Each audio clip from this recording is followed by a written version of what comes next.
All right, hello everybody. I hope you guys are all doing well. I hope you guys have had a good November. It's crazy that November is almost over. I don't know where the time is going or what is happening or what day it is at any given time, but I hope November has been kind to you. Today, I thought we could do a flip through of my passport traveler's notebook. I mentioned this in my previous video when I talked about my standard size TN, which that video did really well. So thank you guys so much if you watched that video and supported that video. There's a lot of new faces here, so if you are a new subscriber of my channel, welcome. I'm so happy to have you here. And in that video, I mentioned that because the TN system was working so well for me, that I had decided to experiment a little bit with the passport size as a wallet budget companion notebook. And so I've been in this guy for 4 or 5 weeks now, I want to say. And I've been doing a lot of experimentation with this, same thing as my standard size TN, just trying to dip my toes and really figure out a system that would work best for me. Tracking my finances is something that I've always wanted to do and I've always tried to do in my planners, but it's just never stuck. Thankfully, it has been going really well in here. I also just want to shout out Ana Luisa. They are kindly sponsoring today's video. We will get into them more a little bit later, but for right now, I am just going to walk you through how I have this TN set up and kind of where my thoughts are. So decoration wise, she's pretty bare. And then I keep my Hobonichi Uniball pen. This is really important when it comes to my tracking system, just to have the 3 colors, which we'll get into a little bit later. But I do carry this pen specifically around with my wallet system. Overall, carrying this as a wallet has been really nice. It's super portable. It's the passport size, so really easy to throw in my purse and take in and out when I am purchasing things. And oddly enough, I get a lot of compliments on this when I am buying stuff in public and like the cashier usually sees this. I usually get a ton of compliments on it, which is interesting. I'm gonna walk through everything I have included in here and then we'll get into the insert itself and kind of the meat and potatoes of my system, if you will. So in here, I haven't cleaned this out or anything. I wanted to show you guys like exactly how it looks when I'm using it. So I do have some receipts in here from just shopping earlier this week. And then in this first section, I do have a Traveler's Company. This is their little zipper canvas wallets that they came out with, which I believe are restocked on their website still currently. I bought mine secondhand off Mercari, I don't know, maybe 4 weeks ago or so. In this front pocket, I just have a if found please contact card with my personal information. And then I keep other debit and credit cards that I use occasionally, but not very regularly, but that I might need access to when I'm out and about. So this purely just kind of holds credit and debit cards. And then in this front section right here, I have the clear card holder insert from Traveler's Company as well. And it has these 2 card slots. And I keep my driver's license in here with some stamps, which kind of just like cover up my personal information, which is nice. There is my face. And then in here, I actually have my most used debit card. So when I am out and about, this is the one that I'm kind of always using. And I keep her tucked behind this little traveler's notebook paper, just again, to keep some of my information safe. This one, super easy for me to pull in and out of when I am purchasing things, so I usually keep it on the top for that reason. But yeah, my main debit card and then my driver's license if I ever need it. And then in the back of this, I just have some random floating cash kind of, but it also covers my debit card info on the back side, just in case I like ever flash it anywhere. But just some random cash that I keep back here. I try not to spend my cash if I can help it, but it's nice to have it on hand. Then I do have just one insert in here. This is from Serica Studios. It is 100 pages, I believe, of Tomoe River paper, which is nice because it's a lot of pages, but it is very thin. I experimented with a few different inserts during this process. I used the Traveler's Company monthly inserts, the blank grid inserts. I've tested a few different ones just to see what worked best. And I really liked this one from Serica Studios just because it holds a lot of pages and its profile is very slim versus the other ones that Traveler's Company uses where it's like the MD paper. You're getting a lot less pages and it's still like the same bulkiness, if that makes sense. So one insert in here currently. This is the second half of that clear insert. I just have more cash in here, but these are like just ones that I have in there. Sometimes there's been receipts.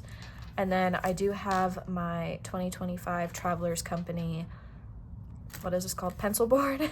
And I've been using this like a ton. This has come in handy a lot for me and I really like the colors. And then another receipt from Barnes & Noble recently. And then this is the other half of the canvas wallet, and in here I just keep important insurance cards like my car insurance, health insurance.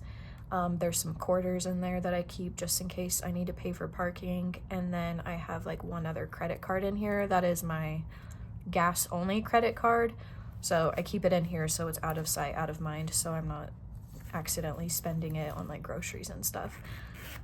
I want to preface this video with, one, I am not a financial advisor by any means, so please don't take any of this today as financial advice. I am very new and I would say ignorant to the finance world and budgeting and just all of that in general. And one of my big goals for 2025 is just to become more aware of my own spending habits, tracking my money better, having it on paper, and just having a little bit more of a plan when it comes to spending my money. So that's kind of the intention that I set out with this. And so because I am a beginner and I am so new at this, I have my system set up very simply. So I know this is not going to work for everybody. I know that a lot of people like to be a lot more in depth with their finances, and I would like to get to that someday as well. But as a beginner, I know if I try to overcomplicate it to start out with, I will never stick with it and it will become way too overwhelming for me, and then I will just fall off completely. So I set up this system, this whole wallet budget system, with the intention that it would be really easy for me to follow. It'd be easy to backfill in case I needed it to, and it would just be very accessible for me and, I don't know, simple. And it could be a very strong foundation that I just build on top of as time progresses. With all that being said, we're gonna do a deep dive into my insert because that's where kind of all of the magic happens. I think I'm actually gonna take this out of the TN just so it's a little bit easier to show you guys. Before we actually get into this, I want to do my quick shout out to Ana Luisa. They're friends of this channel and I appreciate them so much. I am a huge jewelry person if you haven't caught on to that. The majority of the jewelry that I'm always wearing is Ana Luisa, and I have been nothing if not very impressed and happy with all the quality of their pieces. I am not gentle with my jewelry by any means. I don't take it off to wash my hands. I like sleep with them. I shower with my jewelry. I'm very rough with mine and they're always on my hands. So I'm very particular with them. And for me, jewelry is a huge part of just my self-expression and my identity in a sense, especially here on YouTube, because all you guys ever see is my hands, unless you guys want to see my face more, but I always want to make sure that I'm comfortable in that sense. So anyways, Ana Luisa reached out to partner again because they are doing their Black Friday deals. Ana Luisa is really great because they have sales throughout, I would say, the entirety of the year, but Black Friday is definitely their biggest sale where they have up to 35% off like a large portion of their jewelry. I really love them. They're a sustainable jewelry brand from New York. New York is my favorite place, and so it really hits home for me in that way. And I think jewelry just makes I don't know, such a good gift, whether it's for yourself or for someone else. Recently just got this little moon and star ring, which I'm super obsessed with. They're actually 2 separate rings, and you can stack them on top of each other or wear them separately. I love these ones. They fit super great, super comfortable. My biggest thing is always that I never want my jewelry to turn my hands green. Have never had that issue with Ana Luisa. And then I also got this other one, which I will be honest and say that you can tell in this one, like the gold is a lot more prominent, whereas the gold is kind of rubbing off on this one a little bit. But again, like as long as it's not turning my hands green, I don't really care. But those are the 2 pieces that I got from them recently. I've been wearing them in my previous videos. If you go back and check out some of my older videos, you'll see that I'm wearing these rings and I wear them every day. Definitely a huge fan of them. I could not recommend them enough. And if you would like to get yourself some jewelry or someone else some jewelry and also support me and my channel, I do have a link with them that will be at the very top of my description box, and I will have a pinned comment of it below. And if you do decide to use my link for any reason, please let me know so I can personally thank you. Big shout out to Ana Luisa. Thank you guys so much for supporting this channel and reaching out again for the collaboration. So, all right, so now we are finally going to get into the insert. I just shut my blinds a little bit so the pages aren't as blown out. So we'll see how this ends up looking. I think, and basically what I've done in here, because I didn't want to actually like show you guys all my finances on the internet, is this is my 2025 setup. I've been using this system for the past like 4 or 5 weeks in my other inserts, and so for today's example, I just made like fake numbers, fake bills to show you guys how I actually use it without flashing you all my information. To start off, something that I've created in the very back of this insert, I have made a bill calendar. So these are all my monthly bills, the day or kind of time that they are supposed to be paid. Sometimes it depends with like weekends and stuff, but the day they're supposed to be paid, what it is, and then on some of them I have the amounts. So every first of the month, I know that my rent and my car payment is due. My daughter's preschool tuition is due on the 2nd, and so on and so forth. So when I am setting up my monthly calendars throughout this insert, I can always just refer back to this to know what is due when and how much I can expect that bill to be taken out of, if that makes sense. So I have this little bill calendar back here. I did everything in pencil, so if it changes throughout the year or I need to move the dates around at all, I can. This is something I'll refer to every month when I am setting up the monthly calendar. And then for today's example, I kind of just set up this sticky note. I think something important to do when you are tracking your budget and finances is to just know what your monthly income is, what your monthly bills are, so probably like your more fixed expenses, and then how much or about how much money you will have remaining after all your bills are taken care of. So for today's example, I just said I have a monthly income of $4,000. My bills are about $2,900, which gives me a remaining $1,100 for the month. And then whenever I am budgeting myself weekly, because I think it's a lot easier to break it up into weeks, I divide that 1,100 into 4 weeks, or if it's like a 5-week month, you can do 5, which gives me $275 per week to spend on like gas, groceries, more variable expenses. This is just like a good reference to have when you are setting up your weekly budgets, to just kind of see how much wiggle room you have in that sense. So I have that set up in the very back. And then throughout this book, I basically use 4 main spreads. Again, I wanted to keep this like very simple and bare bones, so it was easy for me to keep up with. So the first spread, which actually I'll show you a blank one, so this is a little bit less. I drew these all in myself. I basically just have a monthly calendar, pretty self-explanatory. After the monthly calendar, I have another monthly calendar in a sense, but it's in this list view, so I can actually write out like titles of things. And then I have this little like no spending tracker where it's just 30 days or like 30 boxes, so I can check off no spend days, which I will talk about this a little bit more when we get into it. And then the third spread I use is this like weekly budget, weekly allotment tracker.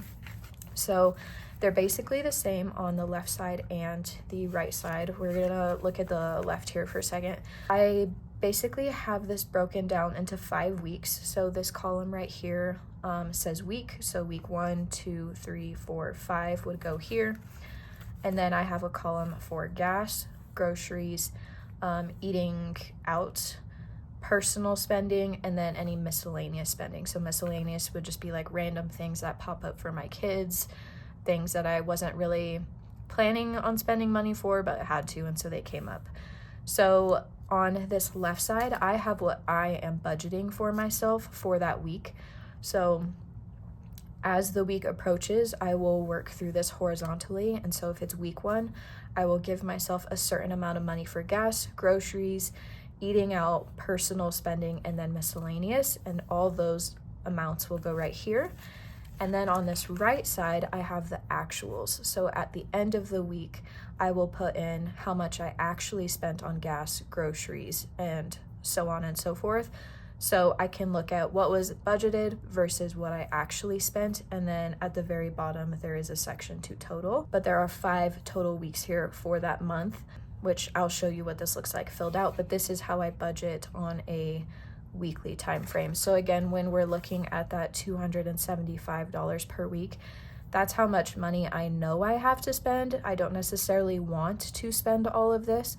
So I might just see how I can make maybe $200 spread throughout these 5 categories for the week. And then the final one that I have, which is here in the back, is basically just kind of like a running checkbook. If you're familiar with checkbooks, I don't know if I'm like aging myself a little bit, but this is basically just to document every transaction, both money coming in and out. So at the beginning of the month, I'll put how much money I have in my checking account, and as each purchase goes through, just basically document that. So throughout the month, you can see basically what is being spent and for how much on what dates, which I will show you an example of this in a minute. So those are the 4 spreads that I am using for this. I might make this its own insert later on, because I don't know if 1 page is going to be enough, but I would like 1 page to be enough, because then that means I'm not spending a lot of money. But I am a mom, so sometimes things just come up.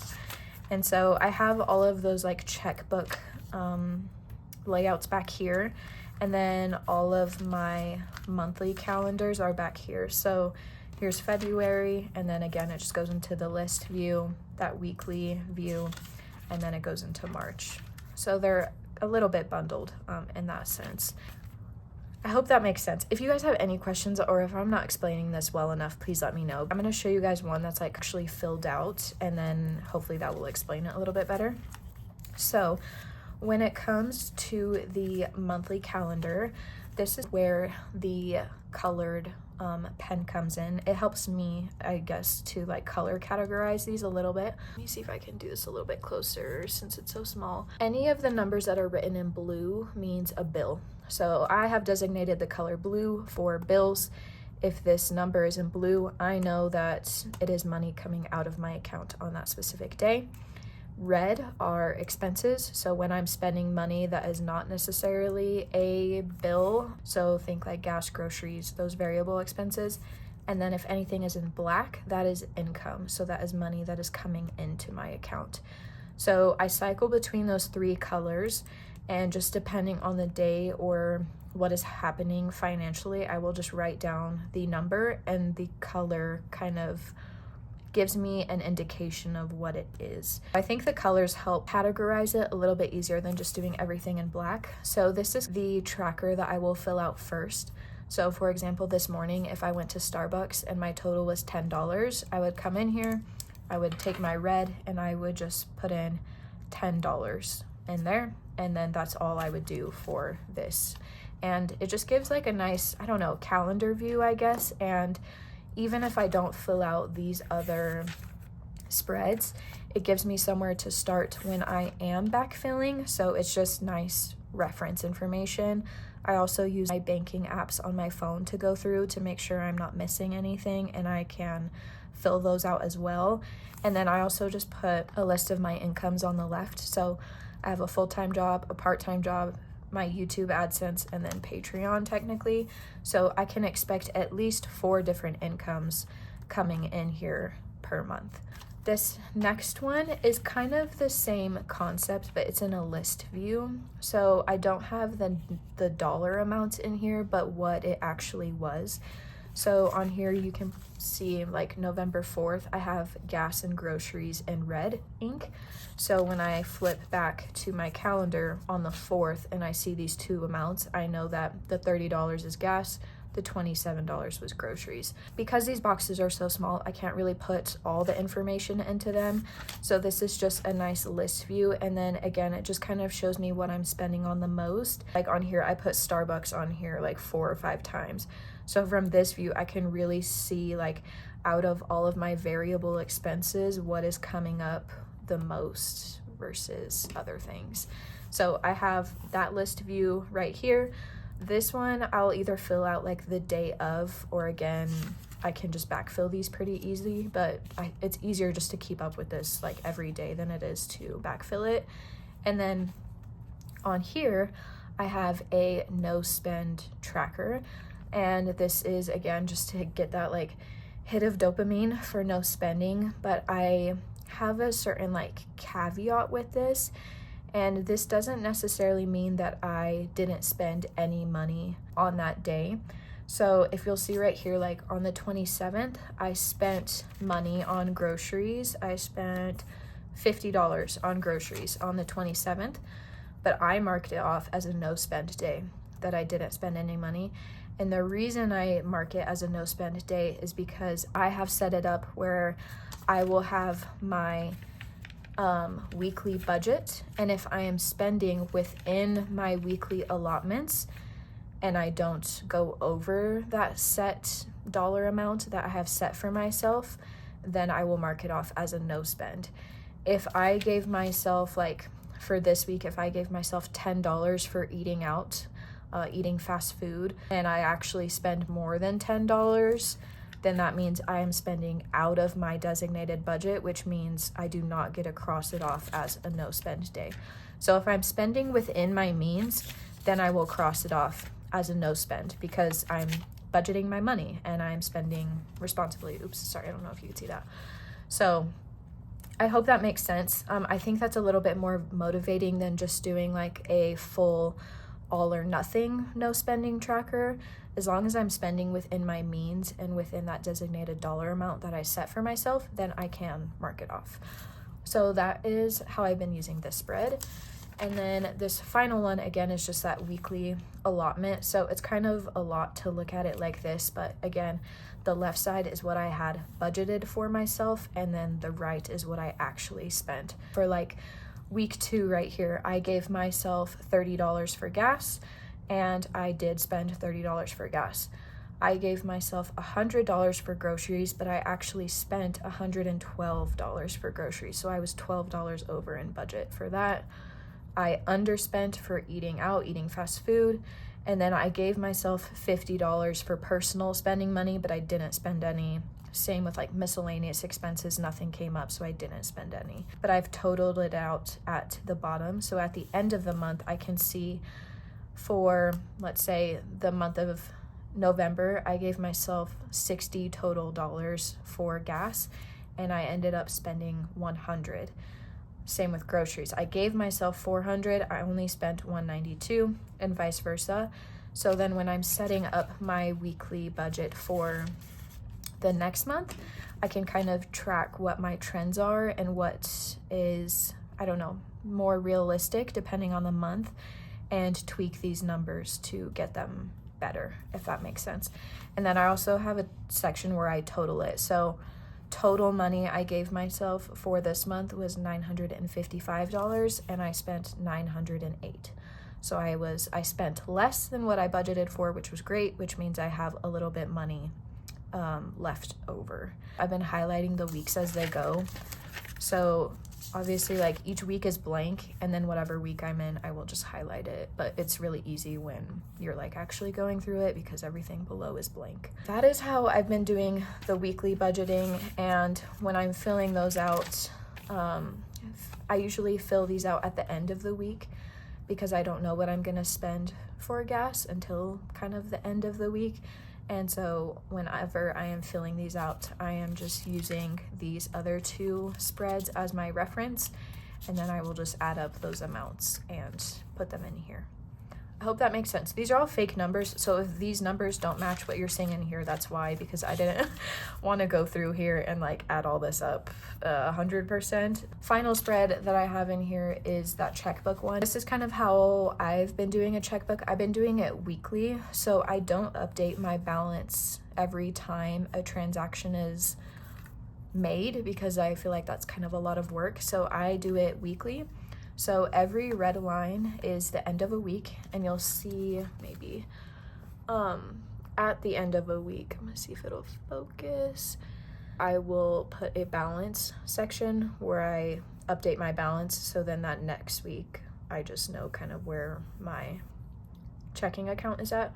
So again, these are all fake numbers. This is another example of how I would use this, and I will either update this daily or every couple days. And again, I'm just referencing the information that I'm putting in here and putting it into this list view so I can get a sense of how much money is getting spent every week and on what days. And this is just like, I don't know, just like a typical checkbook system. And then when I have income coming in, I will add that in here as well, so my total balance is updated that way. It's basically all that I've really been doing in here. I think I'm gonna make another insert to track my savings account and like debts that need to be paid off, so like student loans, my car loan, things like that. I don't have those in here.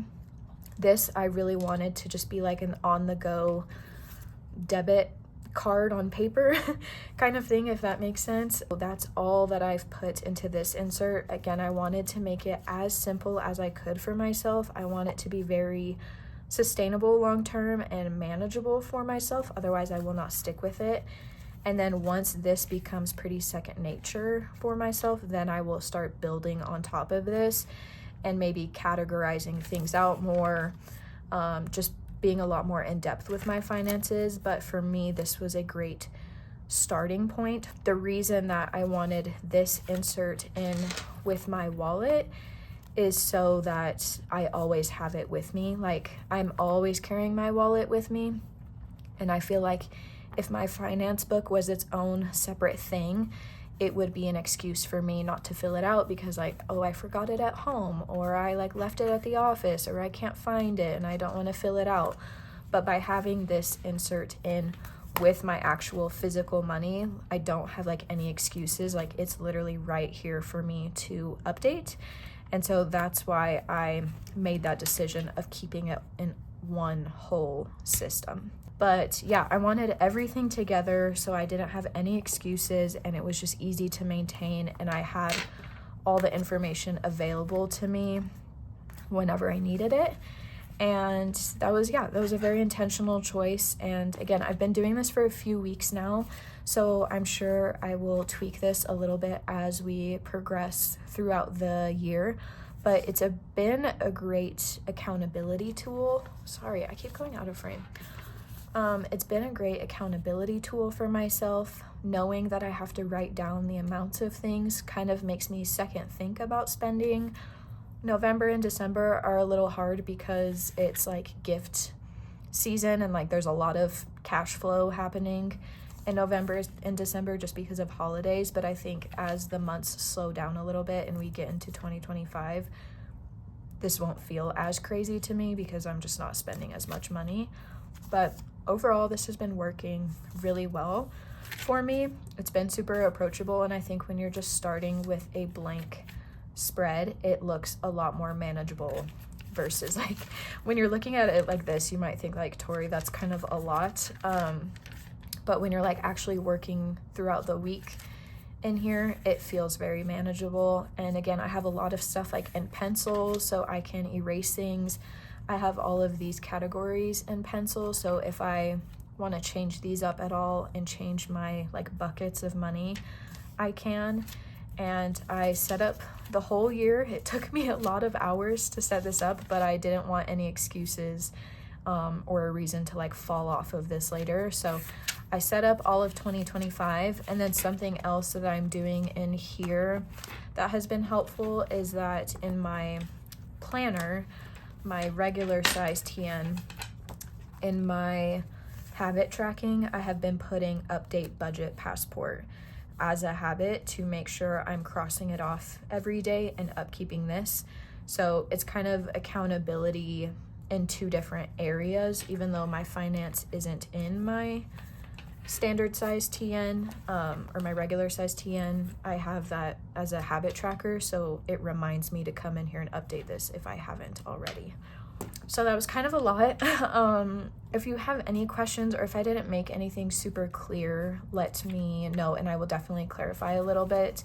Again, I am not a financial advisor by any means, and if we're being super honest with each other right now, I have lived paycheck to paycheck for a very large majority of my 20s, and my husband and I have worked very hard to kind of dig ourselves out of that. And now that we are kind of coming out on the other side of things, I just want to make sure that I am protecting my money and my family to the best of my ability, and that just kind of starts with accountability and tracking things and not being ignorant to where my money is coming and going. So that's a huge intention of this, and something that is a big goal of mine for 2025. We also want to buy a house next year, so a lot of healthy financial habits I think are going to start here and just kind of build from this system. So if you have any questions on anything that I used or anything that I said that needs clarification, please let me know and I will be happy to do that in the comments. I need to fix this.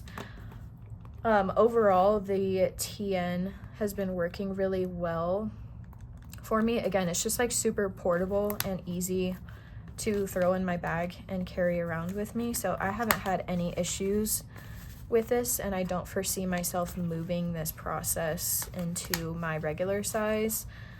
And if anything, I might make some extra trackers in my regular TN, but I foresee myself using this for a pretty long time. So if you have any questions, let me know. Again, if you are new here, thank you so much for being here and supporting the channel. Thank you again to Ana Luisa for supporting the channel and for sponsoring this video. Please go check them out. I will leave links in the description for everything, and don't forget to use my link. It helps support me and the channel, and if you do, let me know so I can thank you. But I appreciate you all for being here, and I will see you guys in the next video.